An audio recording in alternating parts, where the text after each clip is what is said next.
The Dell 7490, I am getting 4 blinking white lights and 2 amber lights. And I believe it's due to the RAM, which I was trying to fix, because I was getting the blue screen of death, BSOD, when I moved it. So I was checking, making sure it was not loose. So I'm going to open the back up again using my tools here.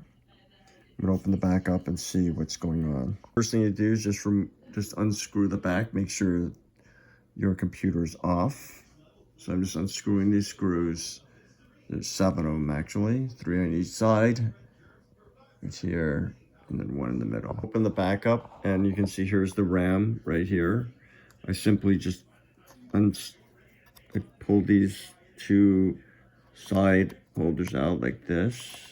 You just undo this and just undo this one here. It comes out, and I just made sure it was seated properly, pushed it back down, did the same thing with this side. Then I'm going to flip this over, turn the computer back on. So what was happening, that light wasn't staying on, but the keyboard was staying lit, but now it's starting, and I'm not getting the blinking lights anymore. So that's what the problem was.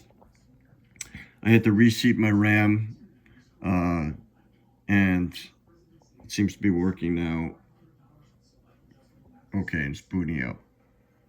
All right, hopefully that's helpful. Again, 4 blinking white lights, 2 amber lights means that your RAM is probably not seated properly. Just be careful when moving the back, and you can get your computer back going. All right, you doers, hopefully that was helpful. Let's get things done.